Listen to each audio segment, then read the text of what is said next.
Irish Guy, and we are halfway there. Halfway, so let me do an updated Premier League predictions table, which feels like a tap-in, because this is a bit like predicting how a Marvel movie is going to end when there's only 45 minutes left. Well, obviously Spider-Man is not going to be eaten by a bear when you've already got a sequel in the works, so this isn't really a prediction. It's a spoiler. I know for a fact how the Premier League table is going to finish. And yeah, I'm also going to see how many places I was off with my original summer prediction for each club. Right, let's go. 20th, Southampton, -2. Southampton are rubbish. Awful. They are in very real danger of becoming the worst ever Premier League team. I said they would go down, but I thought they would at least be the best of the promoted teams. Yeah, that prediction now makes me seem about as smart as that slug in your teeth. Like, this isn't even a prediction to say they're finishing bottom now. They're 8 points adrift of 19th. The only way they're not going to finish 20th is if Ivan Juric discovers a magic genie hiding in his box of Cocoa Pops. Now, instead, he just looks like that creepy babysitter who spends 20 minutes staring at your baby photos whilst you're sat in the corner watching Shrek. I'm sorry, but obviously the Saints are finishing last. Obviously. They've been absolutely awful, and the worrying thing is they are getting worse. I mean, Derby County fans are probably huddled around the telly, cheering them on to lose and to steal their humiliating tag of being the worst Premier League side of all time. A gong they have worn around their necks for the last 17 years, as if it was your Aunt Dorothy's colostomy bag. So yeah, this is a tap-in prediction. Of course they're finishing last. If this doesn't come true, then I will eat every flower in my neighbor's garden. By the way, lads, if you're new here, hit that subscribe button, you absolute legends. Let's try to get to 211. Absolute legends. Back into the video. 19th, Leicester City, 0. Yeah, this is a prediction of 0 change from August, because I said in the summer that Leicester City would finish 19th, and yeah, sorry, no change. Because it looks like Leicester under Roof Van Nistelrooy are in free fall. And it would not shock me at all to see him binned off before Easter, because at the minute, the Dutchman is having his managerial reputation spread all over a slice of toast that's about to be dipped in a loo. So yeah, 5 defeats in a row. They're not going to be able to pull off another great escape, no. 18th, Ipswich Town, -2. Yeah, like Southampton, I was wrong by 2 places. Look, I am on course for the first time ever to have successfully predicted the exact 3 clubs who will be relegated. I said Southampton, Leicester, and Ipswich would go down in August, and I'm on track. I've never ever successfully predicted the entire relegation zone 9 months in advance, but I'm sticking by it now. I know Ipswich Town has shown spirit all season long, and they are improving as the campaign ticks along, and it's not insane to think that Kieran McKenna might keep them up, and if he does, then honestly, Ed Sheeran should let him sleep in his bed, but I just think they're gonna run out of steam and just about slip back into the championship. 17th, West Ham, -10. Yeah, you know where I said West Ham would finish at the start of the season? 7th. A few months later, and I'm now saying 17th, admitting that I was wrong by 10 places in the league. I thought West Ham, with all their plush new fancy summer signings, would have one of the most incredible ever seasons, and yet now, just a week after Christmas, and I am backing them to have their lowest finish since they finished bottom of the league 14 years ago. Look, I think West Ham are in for a rotten second half of the season because they're awful. I'm sorry, but for this extremely expensive squad, the fact that we conceded at least 3 goals in 9 different games this season is horrible, and yes, I know, Julian Lopetegui is a walking sack magnet. Right now, the man must feel more insecure than the dog in any horror film. This hammer sack is gonna do for him what the Everton sack did for Rafa Benitez's career. 2 former Real Madrid managers, but after their Premier League chop, they're gonna look about as attractive as a hippo in lipstick. I mean, Benitez said he turned down 20 job offers after leaving Everton. But I mean, considering he rocked up at lowly Celta Vigo, I had to say the man was probably talking out of his armpit. I mean, it's a bit like going around school and bragging that you kissed 20 girls on holiday, when in reality, all you did was get a smooch off your dog. 20 jobs. Why, is he counting the emails from nightclubs in Malaga, offering him 50 quid for a meet and greet? Honestly, Lopetegui is going to be finished after this, and apparently the Hammer's already in talks with Graham Potter, someone with the authority of a dung beetle. I honestly think West Ham are going to be even worse. 16th, Everton, 0. Yeah, no change. I said Everton would finish 16th in the summer, and I stand by it. Yeah, I think I knew the Everton takeover would go through, and that Sean Dyche should be upgraded after Christmas, because nowadays, lads, the man has got dinosaur tactics that would have looked cool in 2005, but nowadays, he is about as cool as a Dido CD. Look, right now, Everton and West Ham are locked in a race for Potter. I'm not sure why. People fighting over him is nuts. It's like seeing 2 grown men pulling each other's hair for the final custard cream. It's like fighting over a bland egg quiche. Potter's not the answer, even to look at him. He looks like he spends his nights scouring the internet to collecting toothbrushes from around the globe and inhaling his nan's socks, and he's now talking to both clubs, playing them off against each other. What next? He's gonna slide into Tommy Fury's DMs? The guy is such a homewrecker. He wouldn't look at a place on Desperate Housewives. Look, the Toffees will probably get David Moyes back, which might just be the most unambitious first managerial appointment by an ownership group ever seen in world sport. Come on, you've been taken over by an ownership group who've recently gotten their paws on Jose Mourinho, and now, to go with your new brand spanking £800 million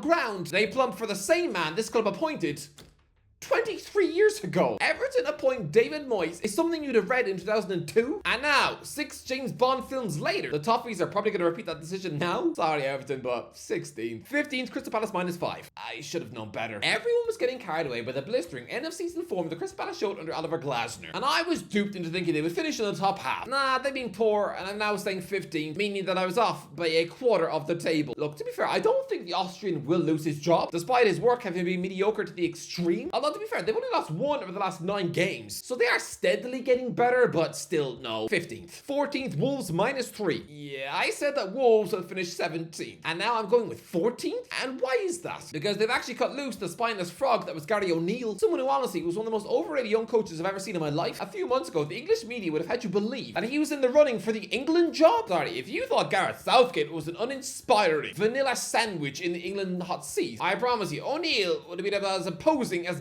Babs off Chicken Run. I'm sorry, but doesn't he just look like one of those nervous background characters from an episode of Wallace and Gromit? Look, I don't think Vitor Pereira is a particularly great coach either. He's just a mercenary journeyman who'd probably agree to eat cheese off your granddad's knee for a quick buck, but still, there's enough quality in this Wolves squad to sneeze your way up to 14th, which is a big call to make, considering they haven't been any higher than 17th in the league all season long. But again, this is what happens when star quality players such as Mateus Cunha are no longer being told what to do by a bloke who's probably too chicken to ask the local schoolboys to stop egging his car. You just know he has to ask his wife to remove the spiders from his house. 13th, Brighton -3. Fabian Hurstler is starting to stink of another Graham Potter, a Brighton manager who is utterly obsessed with draws, and that is one way for a manager to severely bore me. Brighton and Hove Albion have not actually won a football match since November, but they've also only lost twice since then. They've only won 3 home matches all season, and they were against good teams, both Manchester clubs and Spurs. But that's it. They couldn't even beat Southampton at home. So I believe they must be a massively frustrating watch for the season ticket holders. And I honestly believe that Hurstler's inexperience and naivety is going to get found out quick. Come on, is any set of Premier League supporters really going to be confident in placing the fortune of their football team in the hands of someone who was 8 when Shrek was released? It says it all how dreary I think the second half of their season is going to be, when right now they have 12 points more than Wolves. And yet I think they're only going to finish about a point or 2 above them. 12th, Brentford -2. Yeah, I said Brentford would finish 14th. They're more or less going to be squeezed into that patch, the top half of the bottom half. And that owes to their horrible away form, which has ruined their season. Because honestly, their attack is absolutely sensational. And their home form is ridiculous. They have the potential to challenge for Europe. It's just that Thomas Frank must clearly book them all into 1-star hotels on the eve of every away match. I mean, 3 players have to probably huddle together in a single bed. The TV only has 1 channel, and that's in Japanese. There's spiders in the kettle, and there's local drunks noisily eating rabbits in the kitchen. Surely they must have nightmare accommodation to be this consistently poor on the road. Except for stuffing 5 past Aaron Ramsdale. But yeah, 12th. 11th, Man United -6. I can't believe I'm actually saying this, but yeah, I am, for the first time in my life, tipping Manchester United to finish bottom half of the league. Meaning that I would be wrong by 6 places, as I initially tipped them for 5th. Wow, seeing Manchester United lurking as low as 11th, that's going to be insane. I almost can't believe what I'm saying, because I always thought that the early Sir Alex Ferguson years at Old Trafford sounded insane. Come on, how does this man finish 2nd in the league in 1988, and then it's 11th in 1989, and then 13th in 1990? That seemed bonkers to me. I couldn't compute that in my brain. It was like trying to imagine your grandmother losing her feed plates to a squirrel. It's like someone telling you that the moon is made out of Dairy Lee Lunchables. You're just a bit like, what? I just found it crazy to think that Sir Alex Ferguson, seen as the greatest manager of all time, was 16th in the league at the start of April.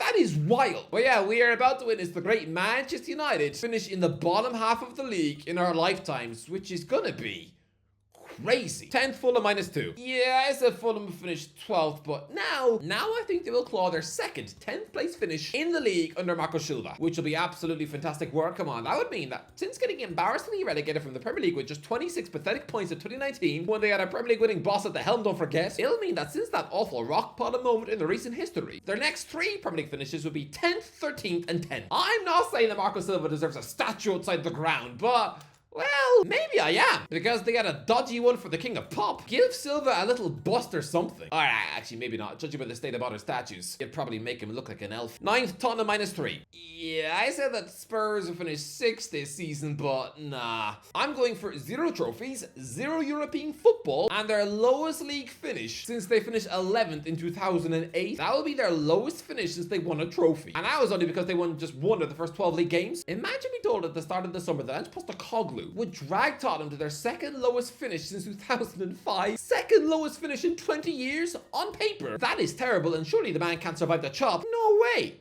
Tottenham bosses are being sacked for way less. I actually like Postecoglou, and I think he's the perfect quintessential manager for Spurs. He's like a flavoursome modern-day Martin Yole. I mean, come on, both guys look like they would strangle a cow to overtake each other in the queue for a buffet. But look, I am actually being generous with 9th, because right now, Spurs are 6 points off 9th. But I think when they get some players back, they'll have a decent end of the season. But lads, 9th in the league. Ange will be sweating like a hippopotamus in the sun. I can see him getting the chop and then winding up at Brighton instead, which, by the way, will be a sensational move for Tony Bloom. 8th, Nottingham Forest -5. What an anti-climax. Chris Wood is being asked if Nottingham Forest are in a title race in January.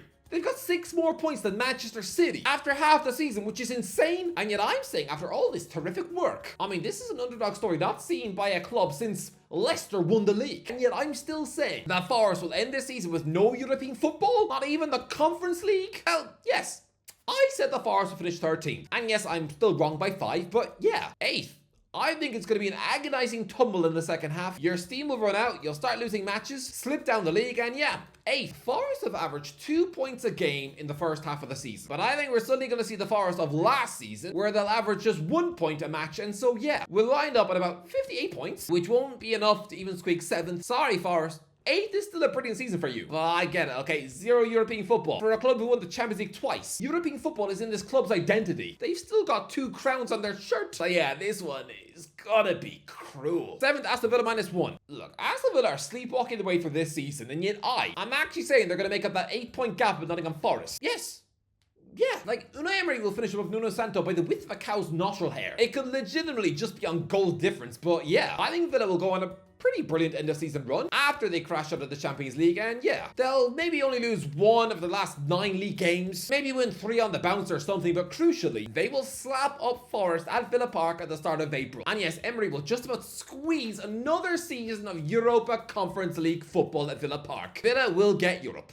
Just you watch. 6th, Bournemouth -3. Lads, I am disappointed in myself because I only tipped Andoni Iraola to cruise Bournemouth into 9th. How did I not have more faith in the Spanish wizard? Nah, I'm sorry, let me correct that and proudly state that the Cherries are going to have the greatest season in the history of their club. They'll finish 6th and qualify for the Europa League. Lads, it's only 4 years ago this club were finishing 6th in the Championship. So don't underestimate just what a monstrous achievement this is gonna be. And then, can I no longer be the only man in the world talking up Iraola as being a world-class coach? 5th, Chelsea -10. Yeah, this is my worst prediction in the list. I said Chelsea would finish 15th. Fast forward a few months and I'm changing my prediction by 10. Look, everyone seems to be squeezing Chelsea into their predicted top 4. Like Carragher and Neville. Well, no, I don't think Enzo Maresca's boys are in the best 4 teams in England. I mean, come on, they failed to win the last 4 matches. They are wobbling. So I think they'll just miss out on the top 4, but relax, because the English teams are going to overall fare pretty well in Europe this season, thanks in no large part to Chelsea absolutely obliterating the Conference League. So yeah, the Premier League will have a 5th Champions League spot, so relax. 4th, Newcastle 0. I said Newcastle will finish 4th in the summer. Many months in, no change. Look, I toyed with the idea that they might maybe finish above Man City, but no. A point separates them now. Do I really think the Magpies have it in them to collect more points than Man City over the second half of the season too? Nah, not really. So yes, 4th and more Champions League nights. 3rd, Man City -2. Yeah, I said Man City to finish 1st. No, 3rd. Look, I think Pep and his crew will get their form together in the second half, and will only finish maybe a point or 2 behind Arsenal. Honestly, I can see them winding up with about 80 points? But yeah, nowhere near 1st. 2nd, Arsenal -1. I said Arsenal will finish 3rd. No. Instead, it's 2nd for the 3rd year running. And this won't even be a title race. This will be like how the last team who finished 2nd to Liverpool in the league felt, with Man City languishing 18 points behind the Reds in 2020. This won't be that big a gap, but still. Maybe closer to 10 points off the pace. This title race would have been officially extinguished a month before the season ends. Honestly, 81 points and 2nd. 1st, Liverpool -1. I said Liverpool would finish 2nd under Arne Slot. Nah, instead it's an easy easy first. Let's say 90 points, which means I think they'll drop about 13 points between now and May, which seems about right. I mean, they've dropped 11 in the first half. But yeah, there's such an easy prediction. Of course, Liverpool are winning the league. Of course, obviously. Who else is gonna do it? Anyway, that's the end of it. Let me know, what do you think? Let me know, what is your updated predicted table? Let me know in the comment section below. If you don't forget to like, share, subscribe. I'll talk to you in a while.